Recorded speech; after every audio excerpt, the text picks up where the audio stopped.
വയനാട് റായ്ബറേലി ലോക്സഭാ മണ്ഡലങ്ങളിൽ വിജയിച്ച രാഹുൽ ഗാന്ധി ഏത് മണ്ഡലം നിലനിർത്തുമെന്നതിൽ നാളെ തീരുമാനമുണ്ടാകും. മണ്ഡലം ഒഴിയുന്നതുമായി ബന്ധപ്പെട്ട നടപടിക്രമങ്ങൾ രാഹുൽ ഗാന്ധിയുടെ ഓഫീസ് ലോക്സഭാ സെക്രട്ടറിയോട് തേടി. വയനാട് രാഹുൽ ഒഴിയുമെന്നാണ് പാർട്ടി വൃത്തങ്ങൾ നൽകുന്ന സൂചന. വയനാട് റായ്ബറേലി മണ്ഡലങ്ങളിൽ വിജയിച്ച രാഹുൽ ഗാന്ധി ഏതു മണ്ഡലം ഒഴിയണം എന്നതിൽ തീരുമാനം എടുക്കാൻ അവശേഷിക്കുന്നത് ഒരു ദിവസം. നാളെ രാഹുൽ ഗാന്ധി തീരുമാനം പ്രഖ്യാപിക്കണം. വയനാട് ഒഴിയുകയും റായ്ബറേലി നിലനിർത്തുകയും ചെയ്യും എന്നാണ് കോൺഗ്രസിലെ ധാരണ.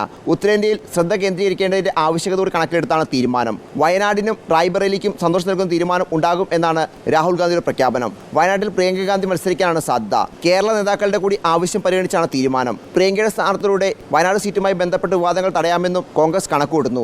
രാഹുൽ ഗാന്ധി സീറ്റ് ഒഴിയുമ്പോൾ തന്നെ പ്രിയങ്കയുടെ പേര് പ്രഖ്യാപിക്കാനിടയില്ല. 6 മാസത്തിനകം മാത്രമേ വയനാട്ടിൽ ഉപതെരഞ്ഞെടുപ്പ് ഉണ്ടാകൂ. ഉപതെരഞ്ഞെടുപ്പ് പ്രഖ്യാപിക്കുന്നതിനോട് അനുബന്ധിച്ചാകും സ്ഥാനാർത്ഥി പ്രഖ്യാപനവും. റിപ്പോർട്ടർ, ദില്ലി.